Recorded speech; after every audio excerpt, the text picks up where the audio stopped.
Pinky Boy. Lupa saya. Shalom. Ini terlalu menjiwai sebuah peran terbawa dalam kehidupan sehari-hari.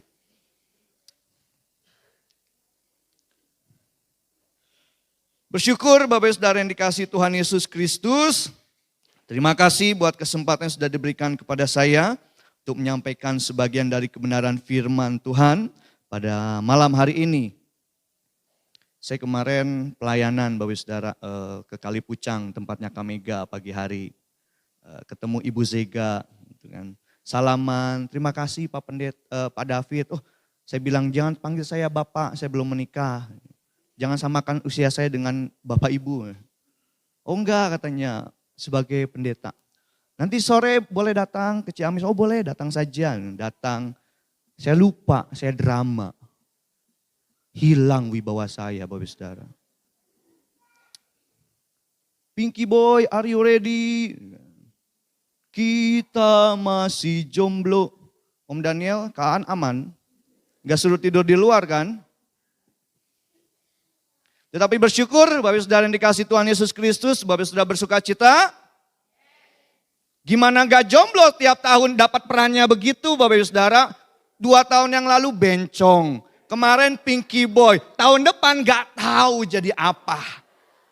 Pak Sutradara silakan pilih dan cari ya drama untuk tahun depan. Suka saya, haleluya. Bersyukur ya. Senang Bapak Saudara. Kalau begitu saya akan mempersiapkan diri saya untuk single. Setiap tahun membuat Bapak Saudara senang dan bersuka cita. Haleluya. Mari Bapak Saudara yang dikasihi Tuhan Yesus Kristus, masih suasana Natal. Kalau berbicara Natal, Bapak Saudara yang dikasihi Tuhan Yesus Kristus, kita akan banyak mempelajari. Ada begitu banyak pelajaran yang bisa kita dapat dari peristiwa Natal, dari para tokoh-tokohnya dalam kelahiran Tuhan Yesus Kristus. Bahkan dari makna Natal itu sendiri. Karena itu Bapak Saudara yang dikasihi Tuhan Yesus Kristus, kesempatan kali ini kita akan belajar mengenai respon atau sikap yang ditunjukkan oleh beberapa tokoh Alkitab dalam peristiwa Natal. Selain sukacita yang diperoleh, yang didapati oleh setiap para tokoh Alkitab, kita akan mempelajari pada malam hari ini kesetiaan. Kalau Bapak Saudara perhatikan dalam Alkitab, dalam peristiwa Natal dan kelahiran Yesus, kita akan melihat ada beberapa tokoh yang menunjukkan respon atau sikapnya dalam menerima firman Tuhan, dalam menyikapi peristiwa kelahiran Yesus dengan sebuah sikap setia. Yang pertama kita akan melihat Bapak Saudara yang dikasihi Tuhan Yesus Kristus, di dalam Injil Matius pasal yang pertama ayat 18 sampai 25. Matius pasal yang pertama ayat 18 sampai 25 dikatakan seperti ini, kelahiran Yesus Kristus adalah seperti berikut. Pada waktu Maria ibunya bertunangan dengan Yusuf, ternyata ia mengandung dari Roh Kudus sebelum mereka hidup sebagai suami istri.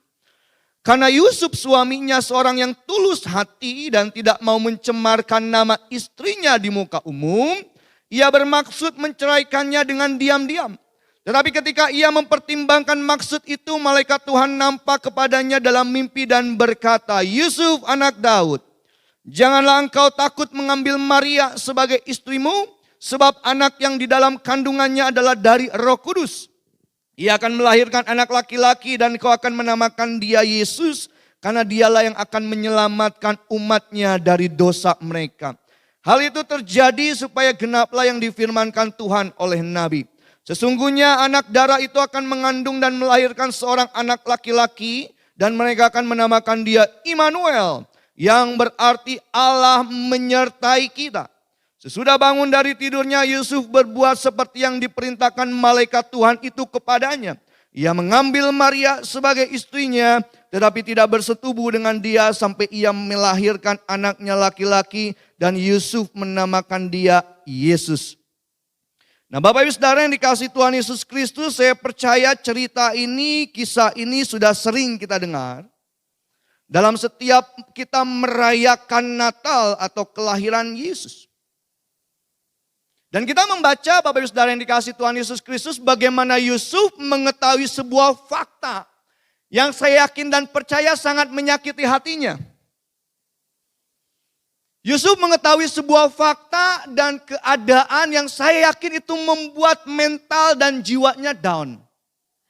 Dikatakan bahwa Yusuf mendapati Maria, tunangannya, sedang mengandung.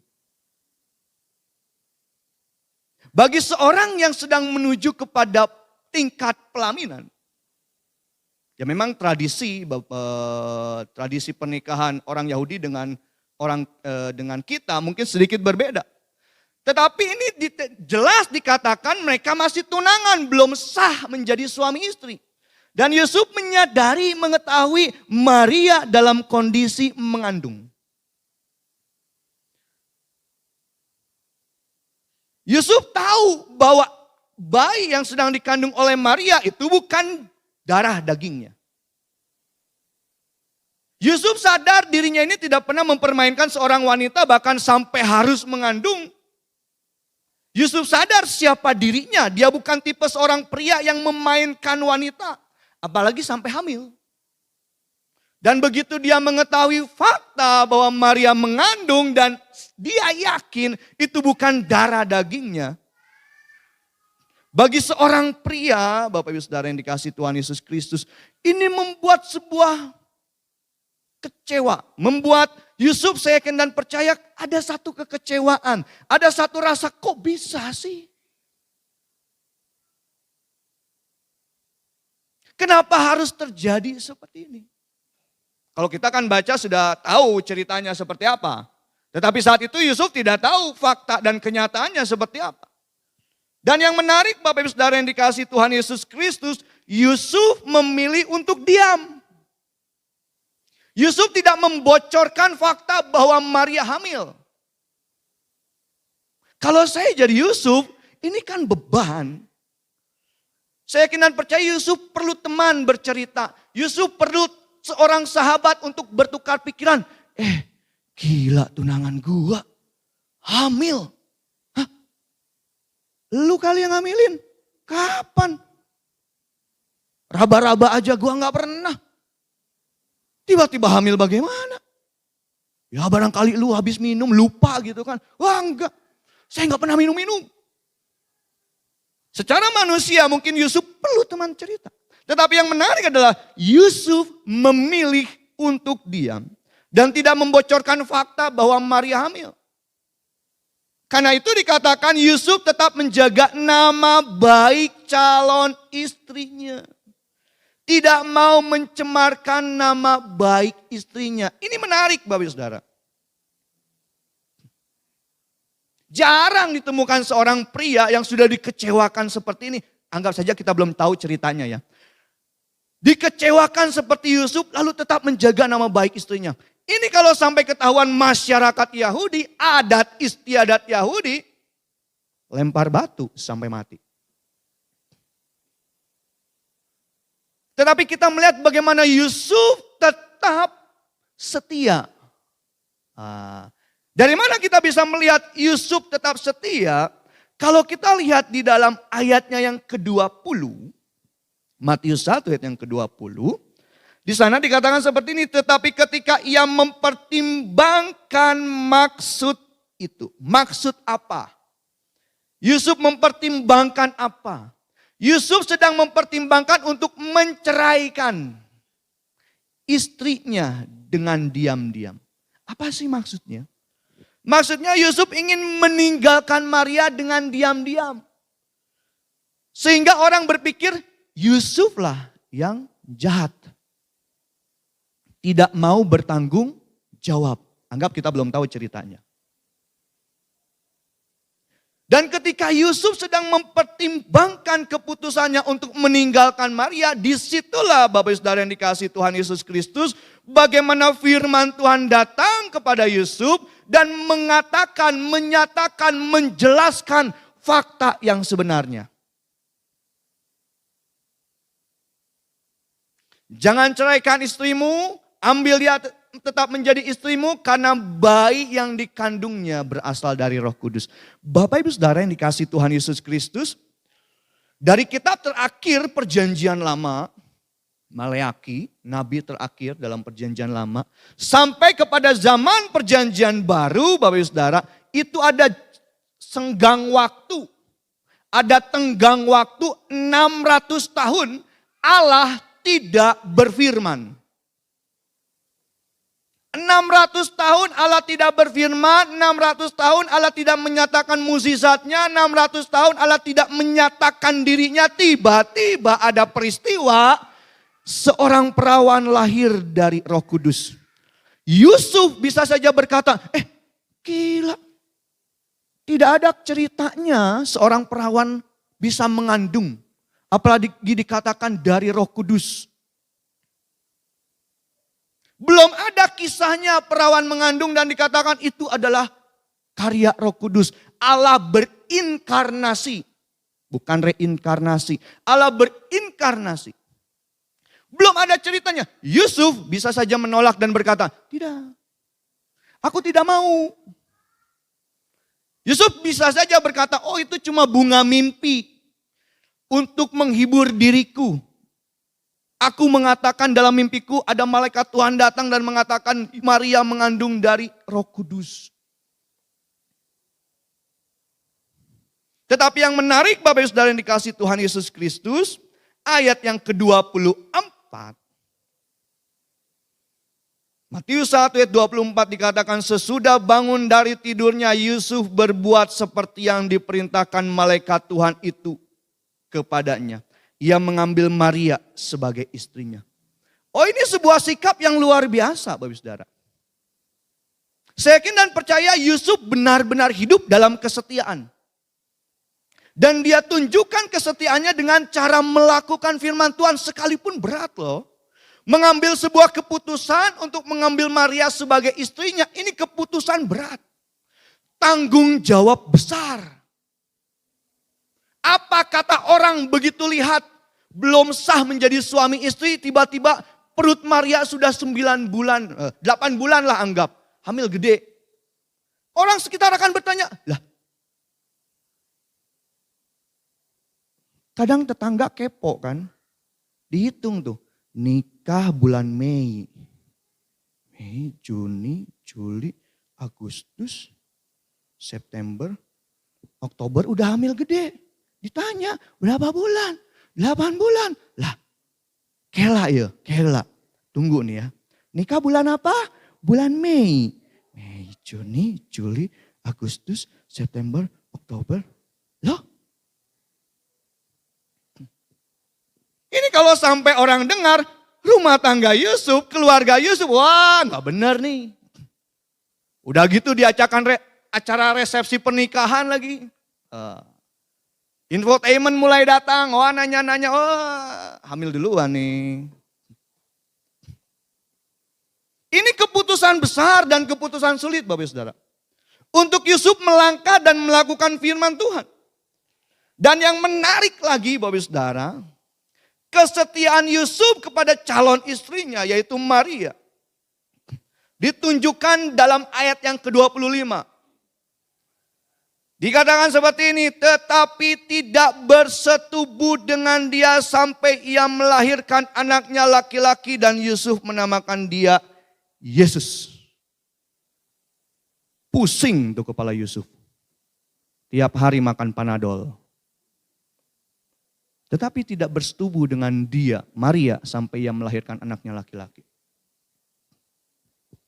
Yusuf begitu mendengar dalam mimpinya malaikat Tuhan mengatakan ambil. Itu dikandung oleh karena Roh Kudus ada karya Allah. Melalui Maria nanti akan lahir juru selamat dunia. Yusuf dengan segera tidak bibu, tidak tanya saudara-saudaranya, tidak tanya orang tuanya, tidak tanya teman-teman sahabatnya, koleganya, dia ambil keputusan untuk oke. Dan kesetiaan Yusuf ditunjukkan dengan tidak bersetubuh dengan Maria sampai ia melahirkan Yesus. Oh ini luar biasa loh Bapak Saudara. Otaknya pria kan tahu sendiri Bapak Saudara. Apalagi kalau sudah malam Jumat ya, bapak-bapak lebih ngerti. Saya kan belum, bapak-bapak pasti ngerti. Kalau sudah malam Jumat, bapak-bapak biasa manggil, mah. Katanya ini, saya nggak tahu ya saudara. Dan Yusuf dikatakan tidak bersetubuh. 9 bulan sampai Maria melahirkan Yesus. Baru akhirnya Yusuf menghampiri Maria dan lahirlah adik-adiknya Yesus. Beda bapak. Karena itu Bapak Saudara yang dikasihi Tuhan Yesus Kristus, kita melihat bagaimana kesetiaan Yusuf ditunjukkan dengan dia tetap mempertahankan Maria. Dengan dia tetap mempertahankan rumah tangganya. Dengan dia tetap mempertahankan keluarganya. Dengan dia tetap mempertahankan kehidupan.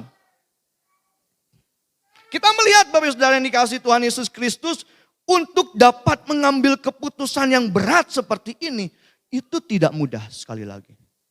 Karena itu setelah Yusuf menunjukkan kesetiaannya kepada Maria dengan tidak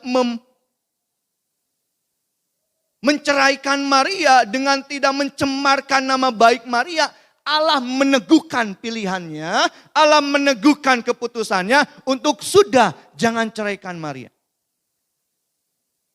Karena itu di dalam Ibrani pasal yang keempat ayat yang ke-12. Ibrani pasal yang keempat ayat yang ke-12 dikatakan seperti ini. Sebab firman Allah hidup dan kuat dan lebih tajam daripada pedang bermata dua manapun. Ia menusuk amat dalam sampai memisahkan jiwa dan roh, sendi-sendi dan sumsum. Ia sanggup membedakan pertimbangan dan pikiran hati kita. Firman Tuhanlah yang memampukan kita untuk mengambil sebuah keputusan. Firman Tuhanlah yang memampukan kita untuk memilih mana keputusan yang menyenangkan hati Tuhan sekalipun berat, Bapak Ibu Saudara.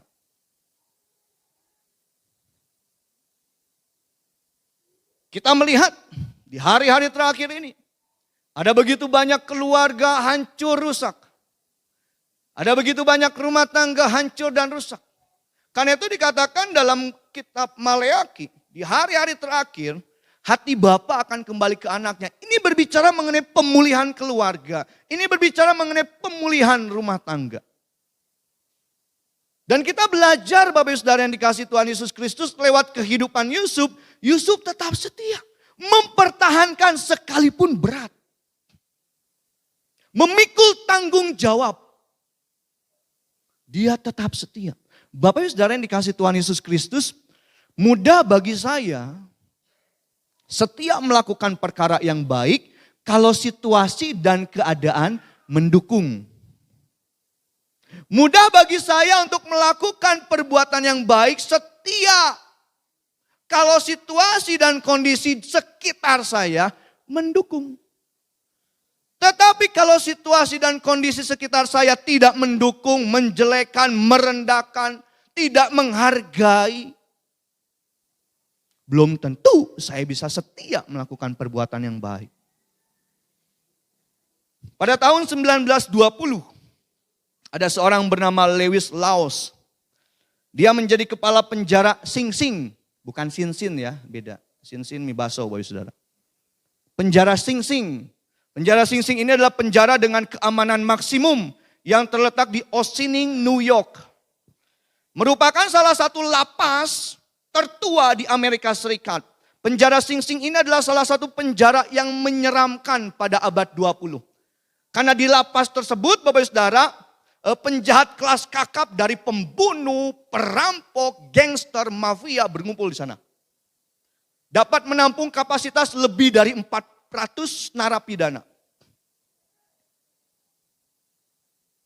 Nah, ketika Lewis Laws ini menjadi kepala penjara Sing Sing, dia mengubah secara drastis lapas yang terkenal menyeramkan, tidak berperi kemanusiaan, menjadi salah satu penjara yang memperjuangkan kesejahteraan umat manusia. Melalui peran Lewis Laws ini pada tahun 1920. Nah, dalam salah satu wawancaranya, Bapak Saudara, Lewis Laws berkata, penghargaan atas perubahan penjara Sing Sing itu seharusnya diberikan kepada Catherine Laos. Siapa Catherine Laos? Catherine Laos ini adalah istrinya, ibu dari 3 anak perempuannya. Nah, mengapa Bapak Ibu Saudara yang dikasihi Tuhan Yesus Kristus? Sejak awal, ketika Lewis Laos ini menjadi kepala penjara di penjara Sing Sing ini, keluarganya, teman-temannya, saudaranya, sahabat dari Catherine Laos ini menentang keputusan Catherine untuk datang ke lapas Sing Sing dan berkenalan dengan semua napi yang ada. Mereka mengatakan, gila lu. Masa kamu mau kenalan sama pembunuh? Masa kamu mau kenalan sama para narapidana yang ada? Masa kamu mau kenalan sama perampok-perampok, gangster, mafia?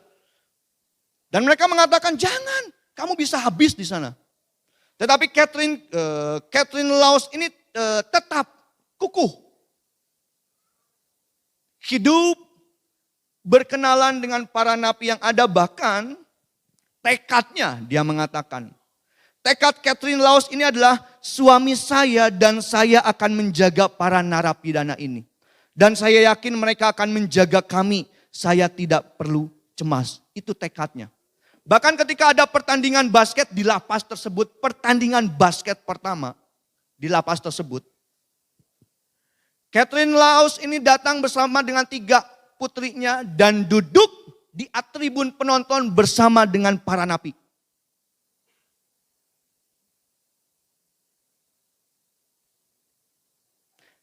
Catherine berkenalan dengan seorang yang buta, tetapi dia melakukan kasus pembunuhan. Catherine bertanya, bisakah engkau membaca huruf Braille? Dan napi tersebut berkata, apa itu Braille? Lalu diajarkanlah oleh Catherine, dan selama berapa tahun, akhirnya napi ini menangis karena akhirnya dia bisa membaca. Catherine pun berkenalan dengan salah satu napi yang bisu, perampok, yang bisu dan tuli. Dan Catherine menghabiskan, bahkan rela kursus untuk belajar bahasa isyarat, supaya dia bisa mengajarkan bahasa isyarat tersebut kepada napi tersebut. Dan banyak orang mengatakan bahwa Catherine Laos adalah jelmaan Yesus yang bangkit dan datang ke lapas Sing Sing dari tahun 1920 sampai 1937. Catherine meninggal dalam kecelakaan mobil. Dan ketika hari pemakamannya, suaminya tidak datang ke penjara karena harus menghadiri pemakaman istrinya. Maka digantikanlah oleh wakil sipirnya, wakil penjara. Dan kabar mengenai kematian Catherine itu terdengar oleh seluruh napi. Dan keesokan harinya, Bapak Ibu Saudara, setelah kemarin dilakukan pemakaman Catherine Laos, keesokan paginya ketika wakil ini sedang mengontrol, wakil kepala ini kaget karena melihat di depan gerbang lapas berkumpul 400 napi dengan kondisi air mata meleleh, sedih dan berduka. Dan wakil lapas ini tahu bahwa napi-napi ini sangat mengasihi dan menyayangi Catherine, karena Catherine menunjukkan kasihnya kepada mereka.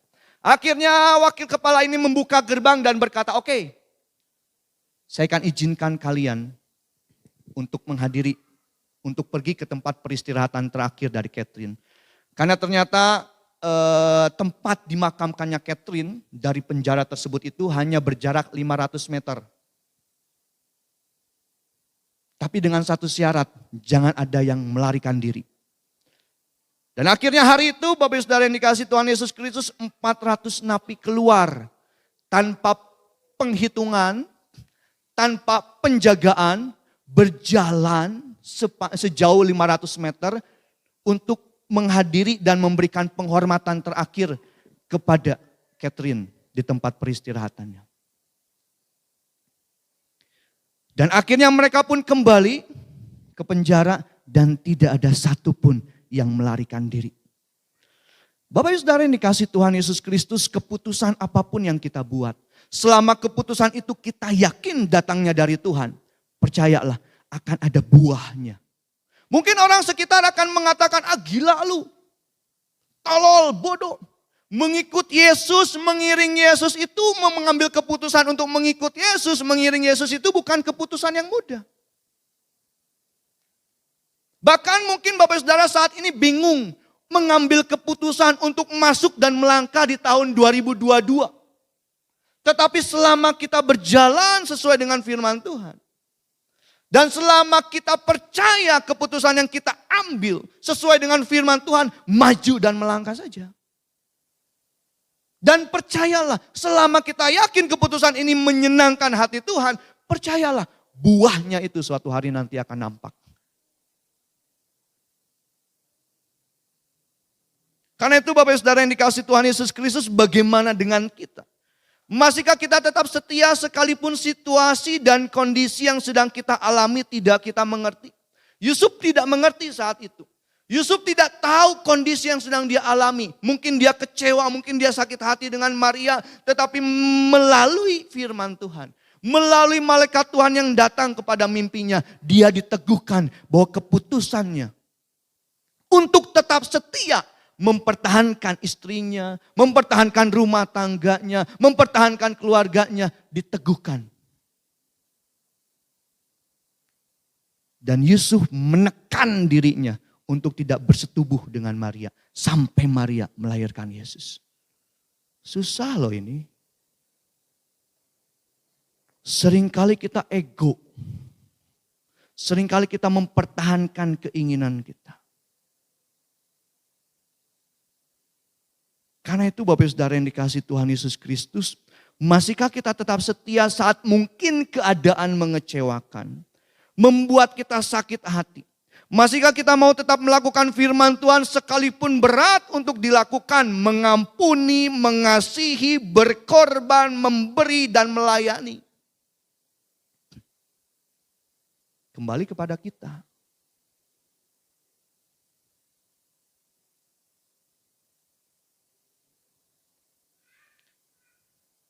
Kisah yang kedua, Bapak Saudara. Di dalam Lukas 2 ayat 25 sampai 26. Kesetiaan seorang bernama Simeon. Lukas 2 ayat 25 sampai 26 adalah di Yerusalem seorang bernama Simeon. Ia seorang yang benar dan saleh yang menantikan penghiburan bagi Israel. Roh Kudus ada di atasnya dan kepadanya telah dinyatakan oleh Roh Kudus bahwa ia tidak akan mati sebelum ia melihat Mesias, yaitu dia yang diurapi Tuhan. Nah Bapak Ibu Saudara yang dikasihi Tuhan Yesus Kristus, peristiwa kedua yang bisa kita pelajari mengenai kesetiaan para tokoh dalam peristiwa kelahiran Yesus adalah kesetiaan Simeon. Simeon ini dikenal sebagai seorang yang hidupnya benar dan saleh.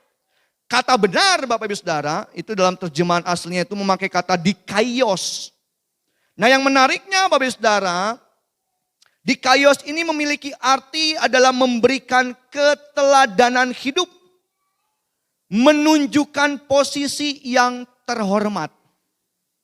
Jadi Simeon dikatakan dia ini orang yang benar adalah dia memberikan teladan hidup. Dia adalah orang yang menunjukkan dirinya itu posisinya itu terhormat.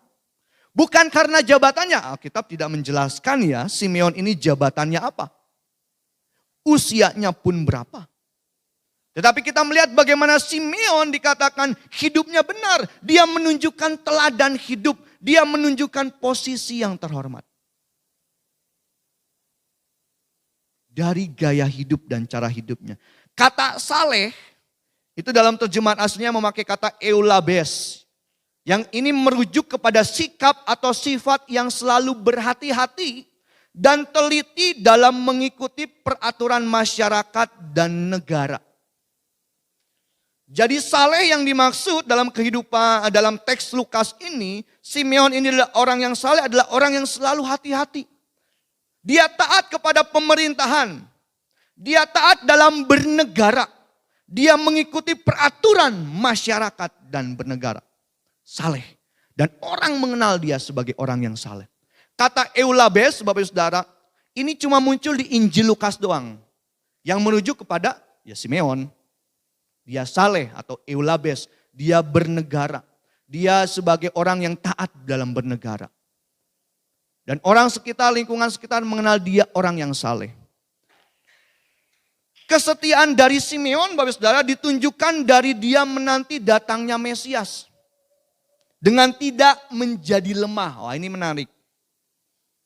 Simeon tidak tahu kapan, di mana, dan bagaimana dia akan bertemu dengan Mesias. Kalau Bapak Saudara baca teksnya ya. Allah tidak pernah memberitahukan kepada Simeon, nanti tanggal sekian, bulan sekian, tahun sekian, pada saat kamu berusia sekian, di sini dalam kondisi seperti ini, kamu akan melihat Mesias. Tidak. Alkitab hanya mencatat Simeon mendapatkan pewahyuan bahwa dia tidak akan mati sebelum melihat Mesias. Udah. Dia tidak tahu kapan, dia tidak tahu di mana, dia tidak tahu bagaimana caranya. Yang dia tahu janji Tuhan adalah dia akan melihat Mesias. Bapak Ibu Saudara yang dikasihi Tuhan Yesus Kristus, menunggu, menanti, itu adalah pekerjaan yang paling menyebalkan. Kalau kita menanti misalnya antrian ya, kalau Bapak Saudara pergi ke rumah sakit atau puskesmas, biasa kan ada nomor antrian. Coba bayangkan kalau kita sedang mengantri, tidak ada nomor antrian. Tidak ada antrian. Pasti ada berapa kali kesempatan orang menyerobot antrian. Dan itu tentunya membuat kita jengkel. Apalagi menanti, menunggu sesuatu yang tidak pasti. Ini sesuatu hal yang, capek. Menanti seseorang yang tidak pasti, capek. Mending cari yang pasti. Karena itu Bapak Saudara yang dikasihi Tuhan Yesus Kristus, Simeon harus selalu hidup dalam kondisi benar dan saleh. Sampai dia dapat melihat Mesias. Seperti tadi saya katakan, saya bisa melakukan perbuatan yang baik dan benar kalau situasi dan kondisi mendukung. Saya bisa melakukan perbuatan yang baik dan benar, setia melakukan perbuatan baik dan benar. Kalau saya tahu goalnya di mana, tujuannya sampai mana. Tapi kalau saya tidak tahu mau sampai kapan, capek loh. Capek ngalah. Capek loh untuk mengerti orang lain, orang tidak mengerti kita. Capek. Capek loh selalu tiap kali terjadi clash masalah kita yang harus ngalah. Capek loh untuk dengerin orang. Orang tersebut tidak mau mendengarkan pendapat kita. Capek. Dan Simeon harus menunggu. Dia tidak tahu sampai kapan. Dan dia harus hidup benar dan saleh.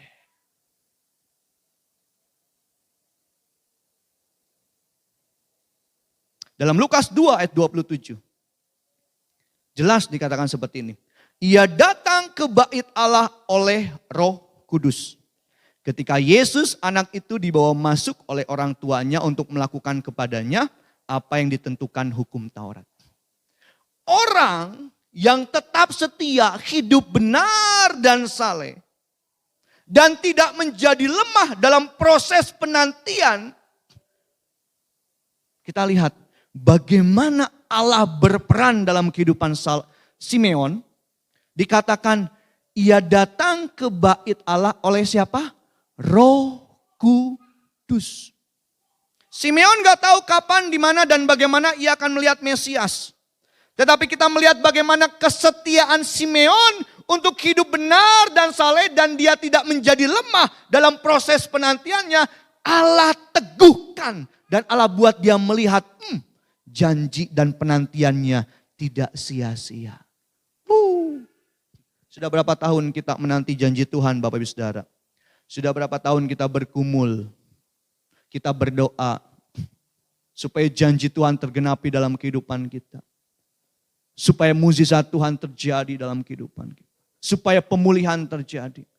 Kalau kita tidak menjadi lemah sampai masa penantiannya, kita akan melihat janji Tuhan tergenapi dalam hidup kita. Tapi mengapa banyak orang Kristen tidak bisa sampai kepada proses itu? Karena tidak setia Mereka menjadi lemah. Seharusnya Tuhan mempunyai waktunya sendiri. Nah, kemarin sempat disinggung oleh Bapak Pendeta Yohanes. Tuhan itu punya kairos. Punya waktunya Tuhan. Di mana satu hari sama seperti 1000 tahun. Kan seperti itu ya. Nah kadangkala kita tuh tidak mau menunggu sampai waktunya Tuhan. Dan kalau kita tidak mau menanti sampai waktunya Tuhan ya wayahna gitu loh. Kita nggak akan bisa lihat. Seandainya Simeon tidak setia hidup benar dan hidup saleh, saya kira percaya dia tidak akan datang ke bait Allah. Karena ini yang bekerja adalah Roh Kudus Bapak Ibu Saudara. Roh Kudus mengintervensi Simeon untuk datang saat itu. Bertemu langsung dengan Mesias. Kalau tidak ada campur tangan Roh Kudus, dia tidak akan bisa melihat Mesias. Karena itu Bapak Saudara yang dikasih Tuhan Yesus Kristus, pertanyaannya sekali lagi pada kita malam hari ini. Bagaimana dengan kita? Dalam masa-masa penantian janji Tuhan, pertolongan Tuhan, apakah kita tetap setia hidup benar dan saleh? Dan jangan-jangan kita sudah menjadi lemah karena situasi dan keadaan yang kita hadapi. Masihkah kita menanti-nantikan Tuhan sekalipun tidak mengetahui kapan, di mana, bagaimana janji dan pertolongan Tuhan akan digenapi dan terjadi dalam hidup kita. Ayat terakhir. Yesaya 30 ayat yang ke-18. Yesaya pasal yang ke-30 ayat yang ke-18. Sebab itu Tuhan menanti-nantikan saatnya hendak menunjukkan kasih-Nya kepada kamu. Sebab itu Ia bangkit hendak menyayangi kamu. Sebab Tuhan adalah Allah yang adil. Berbahagialah semua orang yang menanti-nantikan Dia. Bahkan dalam pasal dan ayat yang lain dalam kitab Yesaya dikatakan orang yang menanti-nantikan Tuhan akan mendapatkan apa? Kekuatan yang baru. Kalau kita menantikan pertolongan manusia, jangan harap ada kekuatan. Kalau kita menantikan pertolongan dari saudara, dari keluarga, jangan harap ada kekuatan dalam mental dan jiwa kita. Tetapi janji Tuhan, orang yang menanti-nantikan Tuhan mendapat kekuatan yang baru. Ayat terakhir. Sebenarnya sih banyak Bapak Saudara. Cuma saya di komen lagi. Lila pisan khotbah teh. Galatia 6 ayat yang 9, terakhir. Galatia 6 ayat yang ke-9, janganlah kita jemu-jemu berbuat baik. Karena apabila sudah datang waktunya, kita akan menuai jika kita tidak menjadi lemah. Bapak Ibu Saudara yang dikasih Tuhan Yesus Kristus, memasuki tahun yang baru 2022, kita akan menghadapi banyak tantangan, persoalan, masalah. Tetapi percayalah di tahun yang baru pun ada berkat-berkat yang baru bagi kita. Asal kita tidak menjadi lemah. Tetaplah kuat Bapak Ibu Saudara. Seberat apapun keputusan yang harus Bapak Ibu Saudara buat. Seberat apapun penantian Bapak Ibu Saudara akan janji dan pertolongan Tuhan. Jangan menjadi lemah. Tetap kuat mengiring Tuhan. Tetap kuat melayani Tuhan. Tetap kuat beribadah kepada Tuhan. Tetap kuat dalam doa-doa kita. Kita tidak tahu apa yang akan terjadi. Tetapi kita percaya kita memiliki Allah Immanuel. Dia yang beserta dengan kita. Saya mengundang para pemain musik untuk maju ke depan.